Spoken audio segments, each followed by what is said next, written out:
사귐에 대한 이야기들을 많이 해주셨어요. 예. 어떻게 보면은 뭐 기승전 사귐이라고 저는 이렇게 보일 정도로 처음에 사귐에 대한 얘기를 하시고 마지막 끝낼 때 또 사귐에 대한 이야기를 하셨더라고요.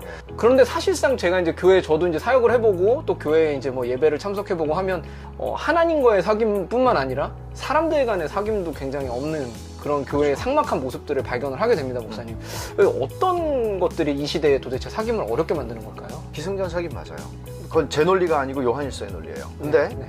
사귐이라고 하는 것이 가능하려면 이것은 우리끼리의 사귐이 아니고 기본적으로 우리가 삼위 하나님과의 사귐 속에 들어가는 것이고 네. 그리고 삼위 하나님과의 사귐 속에 들어갔기 때문에 우리의 사귐이 가능한 거거든요. 네. 그러면 여기서는 우리가 생각해야 되는 거는 예수님이 니고데모한테 하신 말씀대로 거듭나야 한다는 말씀을 하신 거는 네.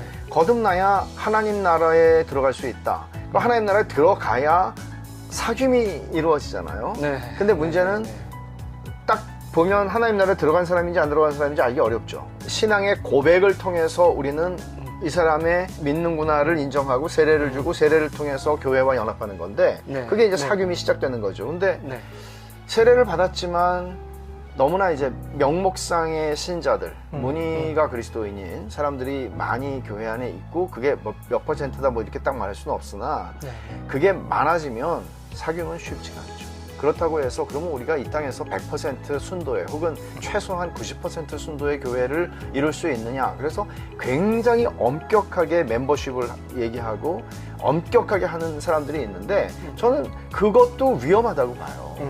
그렇게 하시는 분들도 네네. 완전히 우리는 그렇게 만들어갈 수 없어요. 그것만 그렇죠. 아니라 네, 그런 면에서 사귐을 가능하게 하는 전제의 문제가 다루어져야 한다. 그러면 성경에서는 그걸 많이 다루니까 네. 그러면 성경에서 다루는 만큼 목사들은 그 문제를 진지하게 여기고 교인들과 얘기를 해야 된다는 거죠. 네. 이게 첫 번째 전제예요. 네네. 그 다음에 중요한 거는 우리는 아마 지금 21세기 초반에 살고 있는 우리 대부분은 개인주의의 영향을 굉장히 많이 받았어요. 개인주의가 전적으로 이거는 나쁜 거야는 아니에요. 그렇지만 성경적 신앙, 기독교 신앙을 우리가 이해할 때는 이거는 전적으로 공동체적인 이야기예요. 삼위 하나님도 공동체로 존재하신 것이고 네. 또 교회를 주님이 세우셨을 때 우리를 각자를 그냥 예수 믿는 존재로 만들어서 구원하여 천국 가는 게 아니라 이 땅에서 하나님의 나라를 현시할 수 있는 공동체를 세운 게 교회거든요. 네. 그 교회라는 거는 단순히 내가 구원받고 구원받은 표로서 들어가는 게 아니라 그 속에서 그 보네포의 그 멋진 말을 공동생활, 라이프 투게더 그 하나님 나라의 삶을 여기서 시작하는 거란 말이에요. 펠로십이 일어나는 거예요, 사귐이. 네. 그러니까 이제 그런 면에서 이 개인주의의 세례를 받은 사람들이 예수 그리스도의 이름으로 세례를 받을 때 그 개인주의적 사고방식이 사실 무너져야 돼요. 그러지 않으면 네네. 절대로 오늘날의 성경적 교회를 우리는 생각조차 할 수 없죠. 그냥 다 내 가족, 내 새끼, 다 그렇게 되죠. 근데 주님 말씀하신 대로 아버지의 말씀대로 순종하는 사람이 내 형제여 자매여 어머니라고 얘기하셨잖아요. 주님의 빈말이나 농담인 거죠. 이런 우리의 개인주의적인 사고로 받아들이고 네네. 사귐이 회복되는 것은 곧 교회가 회복되는 것이라고 이해를 하고 있고 말씀에 따라서 세상은 공동체 없습니다. 왜냐하면 죄로 말미암아 깨진 게 공동체거든요. 근데 예수님이 십자가의 피로 세우신 게 교회란 말이에요. 죄를 해결한 십자가의 공로가 아니고서는 공동체는 존재할 수 없는데 프란시스 셰퍼가 한 말 제가 되게 좋아하는 말이 교회는 기독교 최고의 변증이다. 입으로 아무리 떠들어도 여기 교회가 있잖아. 봐! 들어와서 봐! 이게 뭔지. 여기 복음이 있고 하나님 계시잖아. 이렇게 할 수 있는 건데 교회가 뭐 건물이 아니잖아요.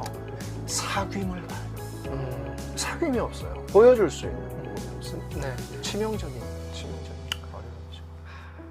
그냥 이름은 명목상으로 교회라고 가지고 있지만 보여줄 수 있는 것들이 물질적인 것들밖에 없다 보니 세상이 볼 때는 교회 모습을 좀 발견하기 어려운 그런 시대인 것 같습니다. 그렇죠. 가르침도 네. 없어졌지만 사귐이 없는 거죠. 네. 그래서 저는 교회에 사귐 교자를 쓰는 것도 되게 좋은 성경적 개념이라고 보는데 네. 사귐이야. 교회는 사귐이에요. 네. 교회 이퀄 사귐이라고까지 이제 목사님께서 말씀하실 정도로 어떤 요한 1, 2, 3서에서 말하고 있는 메시지에는 사귐이 굉장히 중요한 메시지라는 것들을 또 다시 한번 생각하게 되는 것 같습니다.